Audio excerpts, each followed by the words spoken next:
Even now, Stanley's office was a distant memory. What did it look like? There was a computer, perhaps, and a painting. Was it a painting or a photo? He could no longer recall. No matter how hard Stanley looked, he couldn't find a trace of his co-workers.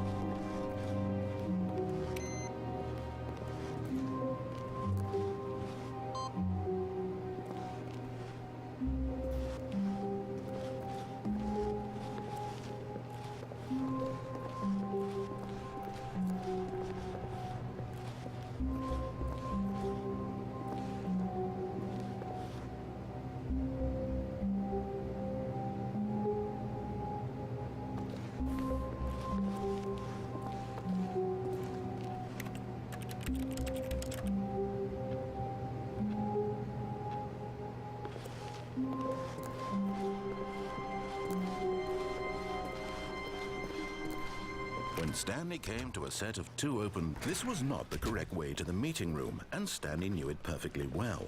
Perhaps he wanted to stop by the employee lounge first, just to admire it. The lounge was sublime, a work of art. But eager to get back to business, Stanley took the first open door on his left.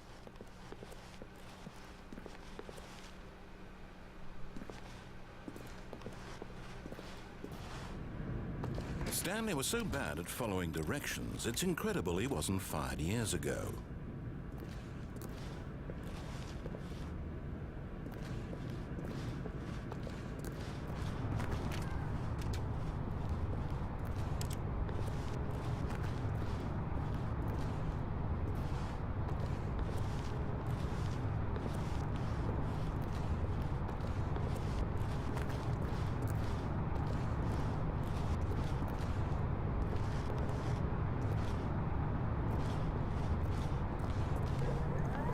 Look, Stanley, I think perhaps we've gotten off on the wrong foot here. I'm not your enemy, really, I'm not. I realize that investing your trust in someone else can be difficult, but the fact is that the story has been about nothing but you all this time. There's someone you've been neglecting, Stanley. Someone you've forgotten about. Please, stop trying to make every decision by yourself. Now, I'm not asking for me, I'm asking for her. This is it, Stanley. Your chance to redeem yourself, to put your work aside, to let her back into your life. She's been waiting. That's her, Stanley. You need to be the one to do this, to reach out to her. If you can truly place your faith in another, then pick up the phone. As Stanley picked up the phone, a white light engulfed him, filling him not just with radiance, but with hope. Hope for a life reunited Wait. Oh, goodness. Stanley, did you just unplug the phone? No, that wasn't supposed to be a choice. How did you do that? You actually chose incorrectly? I didn't even know that was possible. Let me double check. No, it's definitely here, clear as day. Stanley picks up the phone. He's taken to his apartment where he finds his wife, and the two pledge themselves to one another. Music comes in, fade to white, roll credits. Not picking up the phone is actually somehow an incorrect course of action. How is that even possible? None of these decisions were supposed to mean anything. I don't understand. How on earth are you making meaningful choices? What did you... Wait a second. Did I just see... No, that's not possible. I can't believe it. How had I not noticed it sooner? You're not Stanley. You're a real person. I can't believe I was so mistaken. This is why you've been able to make correct and incorrect choices. And to think I've been letting you run around in this game for so long. If you'd made any more wrong choices, you might have negated it entirely. It's as though you completely ignored even the most basic safety protocol for real-world decision-making. Or did you not grasp the severity of the situation? Well, I won't have that kind of risk on my watch. I'm going to stop the game for a moment so we can educate you properly on safe decision-making in the real world.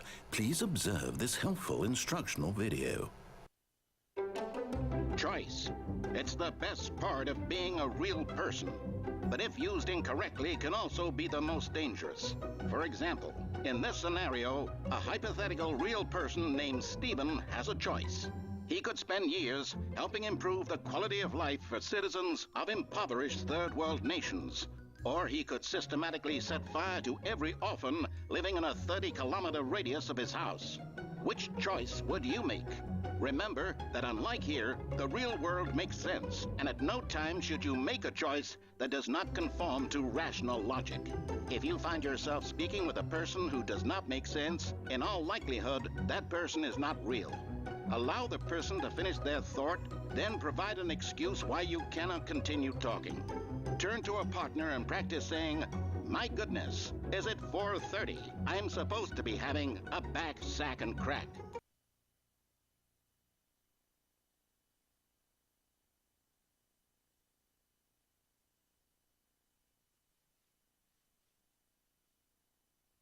Excellent. Making choices on a regular basis is the best part to a healthy decision-making process. Most medical professionals recommend making at least 8 choices per day. Do you make more than 8? Less? And finally, if you begin to wonder if your choices are actually meaningful and whether you'll ever make a significant contribution to the world, just remember that in the vast infiniteness of space, your thoughts and problems are materially insignificant, and the feeling should subside. At this time, your instructor will guide you in an exercise to test and reinforce the material covered in this video. Welcome back. You may have noticed that this room has begun to deteriorate as a result of narrative contradiction. But not to worry. Now that you're properly informed on good decision-making, we're going to revisit a choice you made just a few minutes ago and see what the correct thing to do would have been. This way, please.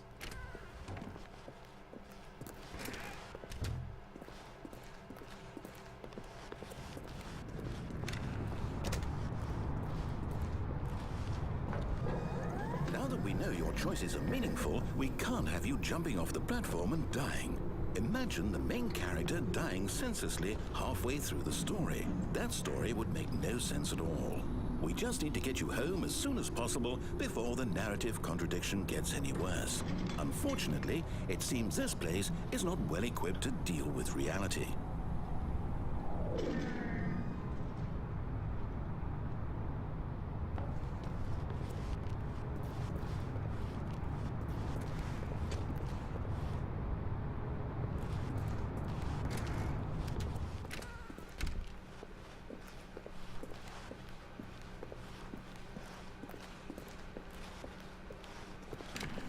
Almost there. You'll take the door on the left, back to the correct ending, the story will have resolution once again, and you'll be home free in the real world.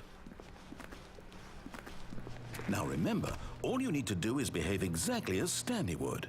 That means choosing responsibly and always putting the story first. I'm quite sure you'll be up to the task. Just follow my lead and you'll be fine. All right. When Stanley came to a set of 2 open doors, he entered the door on his left. No! Why did you do that? Quickly, hurry back in the other direction. Perhaps we're not too late.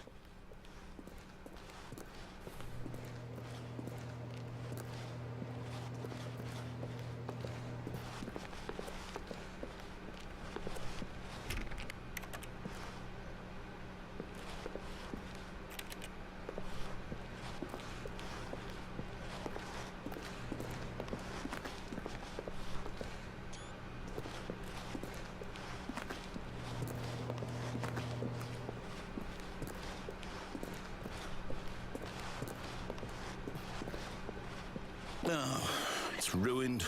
I can't believe, after everything we talked about, that my story, you've destroyed my work. Why? For what? What did you get out of that? What did you think was so special about seeing the game undone, left here like so much garbage? It's worthless now. And what am I supposed to do? Even if there were a way to continue, would it be worth it? To know that my story is now incorrect? How can I go back to that? I can't erase that knowledge. I'll have to live with it forever, reliving its impossibility forever. I couldn't live that way. Is it better to shut the game down entirely? To willingly destroy all of my work? I don't know.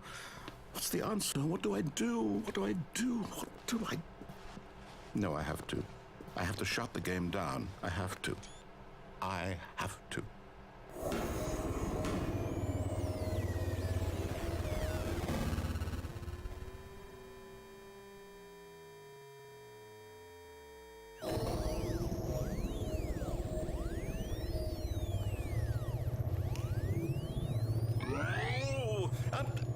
I'm here.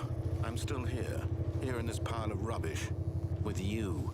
You, who thought you were so clever. Now look where we are.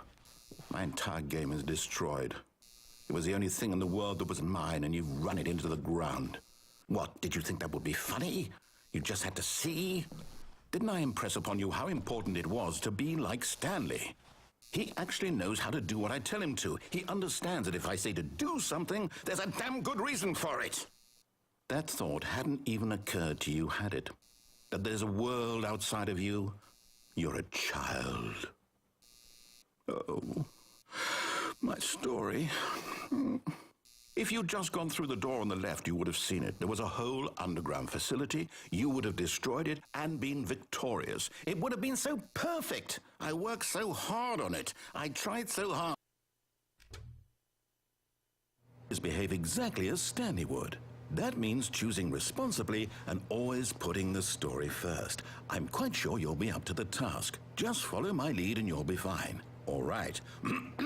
When Stanley came to a set of 2 open doors, he entered the door on his left.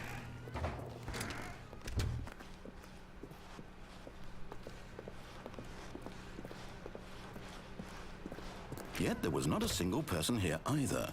Feeling a wave of disbelief, Stanley decided to go up to his boss's office, hoping he might find an answer there. Coming to a staircase, Stanley walked upstairs to his boss's office.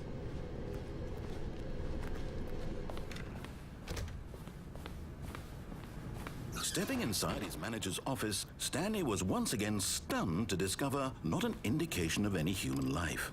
Shocked, unraveled, Stanley wondered in disbelief who orchestrated this, until he saw the door with a voice receiver next to it. Surely behind this door lay all the answers to his questions. And beyond all probability, he knew the passcode. He had seen it on his boss's computer just last week. Night Shark 115. Was this the code to open the door? Would it still work? There was only one way to find out. Stanley had been trained never to speak up, but now he would draw from within himself the courage to face the unknown. He drew a sharp breath and then spoke the code.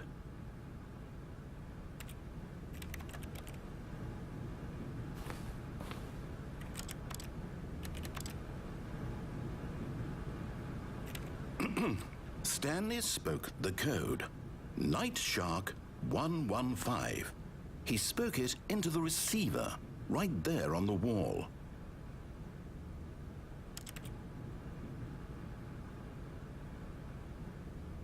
I'm sorry, is there a problem? You didn't mishear me, did you? Please speak the code into the receiver. Otherwise, we can't get on with the story. This is a crucial step.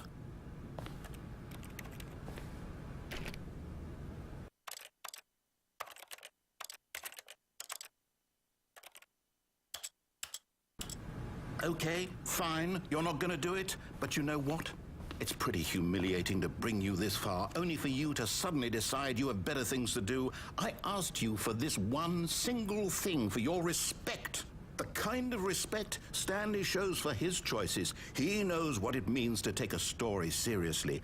If you didn't want to see what I had to show you, then why did you come here? You had a choice, you know. You could have gone through the door on the right. You could have done whatever the hell you wanted over there. Why did you come this way? Speak. Say something to me. Explain yourself, you coward. When Stanley came to a set of 2 open doors, he entered the door on his left. Stanley? Hello? Are you... Is everything okay? Stanley, please. I need you to make a choice. I need you to walk through the door. Are you listening to me? Can you hear me? Is everything all right? Stanley, this is important. The story needs you. It needs you to make a decision. It cannot exist without you. Do you understand me? Whatever choice you make is just fine. They're both correct. You cannot be wrong here. We can work together. I'll accept whatever you do. I simply need you to take that step forward, please. Choose. Do something. Anything. This is more important than you can ever know. I need this. The story needs it. So, you hear me? Are you there? Are you listening to this? Stanley, are you there? Okay. It's okay, I can wait. You need time to decide. Time to make sure your choice is correct. That is the best choice. That's all right. I'll wait for you to decide what's the right thing to do. Take as much time as you need.